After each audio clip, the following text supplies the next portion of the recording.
Hey guys, Desolator Magic here, and you're looking once again at the most powerful deck that I own. I mean, I do have ones with probably a higher winning rate, but if it takes 30 minutes to win one match, are you really progressing at the fastest rate possible in the game? No. Which is why I made it to the Mythic League 4 times with this deck.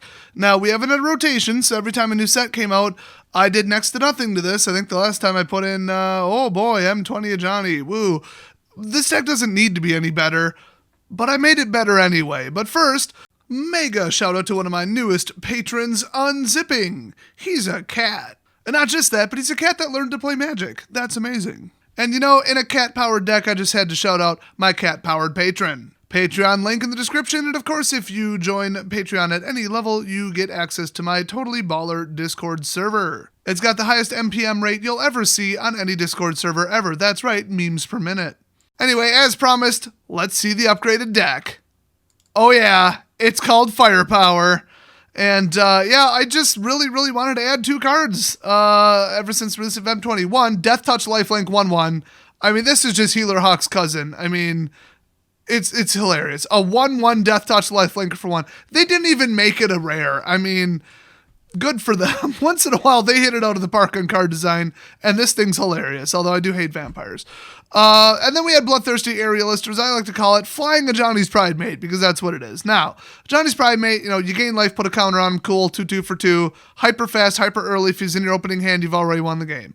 Bloodthirsty, it's double black, it's flying, it costs 1 more. Is it really that much better? Yes, because it can play Quidditch. Like, seriously, what is going on with this art? Is gravity upside down? Wait, I think the art's upside down, and she's hanging from the ceiling. I am just realizing that now, because look at those little, the chandeliers. Okay, that explains a lot, because I thought she was just, like, using a wind spell and riding on a broom. Anyway, I hope she falls on her head because vampires suck. So, that said, I mean, all I did was put Fountain back in and it's the same damn deck basically, except you can't just add stuff. that deck was so sensitive, I had it perfected down to the card. I had to drop Resplendent and Lyra. So the entire Angel back end, just Angel Swarm backup plan that I won, you know, a quarter of my games with the other deck, gone, completely gone. So you are all in on the Ajani's Pridemate and the Bloodthirsty. That said, I did go down to 3. Now that's almost exclusively because of the piece of garbage Shuffler in Arena that kept putting 3 of these in my opening hand or my first 2 draws. So in real life, I don't know, I might run 4. I mean, what would you possibly cut? Certainly not anything else on this list. But then again, I do kind of have an 8th one between Ajani's and this, the Ajani's Pridemate generator. So this one costs 4. I mean, whatever, it's higher, but, you know, his +1 is devastating and his +0 is even worse. So, yeah, so let's break it down in case you're not familiar. And yeah, I got to Mythic 4 times with that other deck because the games take 3 minutes. So, I mean, that's the only reason. It's just within a reasonable amount of time, and I think it took me 120 games. I made it to Mythic last time. So, you count the win rate. Anyway, Healer's Hawk, it's a 1/1 flying lifelink, and then Legion's Landing. I mean, it creates a lifelink vampire, and then it can flip to another land, and it's also a infinite vampire generator, which you'll see in the gameplay is very important. Then we got Leonin Vanguard. I mean, obviously, just recurring life gain triggers. She turns into a 2/2, which a 2/2 for 1 is insane. 1-drops are very important in this deck. It's just a perfect card. I did cut her to 3, and then it just, I missed her, so I put her back. Then we got the most devastating card in this entire deck. I am not kidding. Moment of Triumph. Holy crap, this is a common. Target creature gets +2/+2 down the turn, you gain 2 life. I mean, you put it on Pridemate, he's huge. I mean, I've dumped 2 or 3 of those effects on him. Won the game. It's over 10 damage. I mean, this is devastating. Absolutely devastating. Worst case scenario, if they think they just barely got you, during their end step, cast this on one of their creatures. Boom, 2 life. I mean, I've even done that to make my creatures bigger in response to like a swing. I've done it on offense. I've taken a 1-1, made it a 3-3, and taken out their 2-2 that they were dumb enough to block with. I mean, this is a target. People want this thing dead. They want it dead now, and they want this dead. So they will block it. People fall for it all the time. And speaking of that, take heart. +2/+2, then you gain 1 life for each attacking creature you control. So on offense, it's insane. You could gain like 6 life. But on defense, 0 life. That's a problem, but, whatever. That's why there's 3 of them. So then we got, obviously Little Miss Death Touch lifelink. Hilarious. And then Fountain of Renewal. I did put this back in because now we have like doubled down on Ajani's Pridemate. I couldn't get these 2 to link up enough, and 1 card wasn't good enough, and 1 life wasn't good enough. Hell, 5 life wasn't good enough. If I don't have winning cards out, I don't need it. I'm going to lose anyway. They're just going to take 1 more turn to do it. So, you pay 3, sack it, and draw a card. Cool. And then at the beginning of your upkeep, you gain 1 life.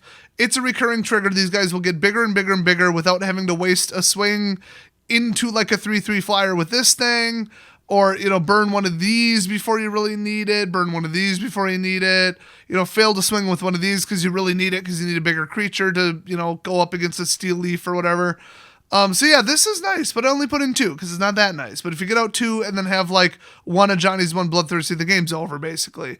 Then we got Ajani's Daw. I mean, we know what he does. Then Dawn of Hope, I did go from 2 to 3 because the backup plan was Angels. But drawing into the Angels was the point. This one, it's just flood the field. Just flood the field until you can stall until more giant reinforcements, these guys, come out. Or you can, nuke them with this. So, yeah, drawing cards over and over and over and over and over, like we're talking 5 per turn late game if they're playing control, you're going to win. It's just that simple. You're going to win. And then creating infinite white soldier creatures. Oh my gosh, they have lifelink. I mean, come on. Then we got Prison Realm. Bye-bye Planeswalker, bye-bye Creature, scry 1. Love it. Then we got Bloodthirsty Aerialist. You know what that does at this point. Ajani, I mean, you know what he does. If you don't read it, I'm not going to explain it. And then Conclave. You're going to see in the gameplay example that I recorded that's perfect representative gameplay why this is important. So let's say you get stuck at 2 mana and drop 2 1 costs into play. Cool. Now you can exile their biggest, baddest creature. They bring out a Nissa, get her to 6, bye, and this gets rid of anything. But you only need to have 3. You really do. Don't need to have more than that because these are basically removal. This is removal, and this is removal. That's a lot of removal. At a certain point, you have to just win the game. And very few threats are going to be big enough that you care because you got these guys. But if they blow up one of them and you only drew 1, okay, you got to buy yourself some time. And then very odd on the what do you call it? The land base, mana base, whatever. We got 6 plains, 0 swamps. It's just, I mean, look at it. It's how it has to be. And then 1 memorial because bringing back your Ajani's Pridemate is flippin' hilarious. And then Godless Shrine, you get 4 of those because 2 life is nothing to this deck. And then Isolated Chapel at only 3 because they were coming in tap too often. Basically, I was running 3/3 and then I went up this, lower this. I don't know what the hell I did, but this is what I ended up with. Cool. So then we got Scoured Barrens. Oh my gosh. I built this exact deck basically, but with Sunbond. Hello. Way back in the day. We're talking like 2, 3, 4 years ago. And that deck was hilarious. I swept F&M with it. It was unbeatable basically, but it was a tie generator and it was called Just Scoop already. Hopefully the opponent would be like, okay, you're at 200 life for God's sake. I'm just going to forfeit and go to game 2. The more wise players would say, no, I'll take the tie. I'll force a tie. All right. More dickish players would do that too. But yeah, my entire deck was lifelands. The whole thing. Well, the whole mana base, I should say. So yeah, every time I blinked, and the fountain was in there too, by the way, the land that comes in, I think untapped, I don't remember, and you gain 2 life. Yeah. So that was Sunbond and Ajani's Pridemate, and that was the entire win con. The rest was removal and stall. Oh my gosh, was that deck just absolutely dickish. But yeah, I had to put these in. I don't care if they come in tapped. I mean, I do, but it's hilarious. So Temple of Silence, I mean, it just needed more fixing, and scrying is cool. So I really, in a deck this fast, you don't want stuff that guaranteed comes in tapped. You know, I got these, but you can usually slip these in because it's 1, 1, 1, 1, 1, 1, 1, little exception, then 3. So you usually have a gap there where you can play 1, dump something, cool, then you got this. Then if you, believe it or not, don't have a 1-drop, it happens, you can just dump this turn 1. So it's not the end of the world. You could take it out and put in 1 plains, 1 swamp if you really wanted, but it's not the way I would play it. So let's just cut to the gameplay. It's very self-explanatory, not very representative. I purposely kept something that's not very good to show off what the deck does early, mid, and late game. And then if I can get a good recording, I'll tack on a second gameplay of me just running somebody's ass over on like turn 5. You could imagine if I can't get a recording of that, what that would look like. But yeah, cue the gameplay. So we're about to crush an elemental deck. Pretty good opener. I mean, we got life gain, triple land. We got the Ajani's Pridemate and a removal. I mean, pretty much drew the whole damn deck. So I'm going first, which I'm not used to that. That never happens. I thought, okay, throw those two out, establishment first. It's not like he has removal. I mean, he could have one shock. It would be weird. His deck doesn't usually run it, but I've been surprised before. And if you lose your Ajani's Pridemate, that's like losing your queen in chess. Not that I play chess, but at least I recognize that example. So I thought, okay, let's throw him out, gain the life, get him up to 3/3. That's already a huge threat. I legitimately didn't think he was going to block, but he's an idiot. I mean, it's a little early to make use of that, I guess, but he's still an idiot. So, okay, there's Cloudkin. Cool. He's just buying time while he builds up his army. You don't want to buy time against this deck. That's not smart. I don't expect to win with just one Ajani's. I figure something at some point will kill it, or he'd be able to, like, pentuple block it or whatever. Right now it's wide open, and I'm going to save that Prison Realm for the most important VIP of the deck. The next one I see, it's either going to be a Planeswalker, or it's going to be that stupid elemental walkie thing. So there's 6 damage. And I could draw a card off this, but it's way more valuable to not, because I got the Dawn of Hope, gain 1 life combo, which means every turn I get to draw and then draw again, basically. And I've got the mana to do it, because nothing in the deck costs really above 3 that I care about. So there's Mr. Walker there. Alright, he's annoying, so there you go. I'm going to pay 2 to draw, and then draw my normal card for turn. Ouch! And then I'm just gonna drop it. We don't need him going out of control on lands. So, oh look, a card I don't need. Cool, thanks. Here we go. Hit him again. He's down to 10 to 23. The game is definitely not over. If he has a way to remove that, I'm screwed. But I think the best this deck can do is Lava Spike or that mass manipulation thing with a untapper. Depends which direction he went with the deck. I don't think he did. But then again, I don't know. I haven't seen like the Gruul style of this deck. And then he goes Helm of the Host. That I didn't see coming at all. So, good for him for mixing it up a little bit. I'm always in support of, taking an archetype and making it yours. But I'm about to absolutely stomp him in the face. So there's that. So obviously he blocks the 9/9. That's a free 1/1. Otherwise I wouldn't risk it because, I need 3 out there for the Leonin. But he would not be able to do it. And obviously I got a little excited there about the double life gain triggered death sentence that I just pulled. So he starts cloning that, which, 1 creature per turn, and I've got 1 Ajani's per turn. That's annoying, but I can outdraw him 2-1, so I've already won. So I decide, what the hell, let's decline it. Get rid of that, and then we're going to swing. And then I knew on the flip I'd get 1 more, so I get to launch both of them, which is just deadly. Obviously put it on the lifelinker. We are up to 7 damage. And then I believe he forfeits. So you can see I just absolutely shut him down. Just gone. And if you look at what's in play, I drew kind of perfect, like 1 of everything in my deck and on curve, but, whatever. So let's see a slightly messier game where it doesn't go as well.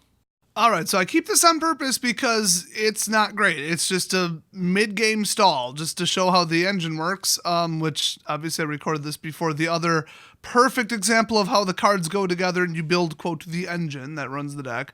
This is Red Rush, which this deck basically never loses to. Unless they pull, like, between shocks and lightning strikes, like 5, they are going to lose. It's that simple. This guy almost gets me, though. I will say he almost gets me because I kept such a shit opening hand, which with the new mulligan system, I should not have done. But like I said, I wanted a gameplay example of things not going so well and me still winning anyway because my deck's better. Also, you got to change the color of your cat. Got to do it. That's number 1 strategy. So bye-bye, Steam Can. I'll miss you. So, we got the Flipper, but I don't have 3 creatures to attack with. He doesn't have enough cards in his graveyard. Oh, there it is. No, he did hit it. So then I thought, okay, Death Toucher and Perpetual Life Gain. That's disheartening. And then those didn't have haste. So I thought, okay, hey, Convoke. There you go. Perfect use of that card.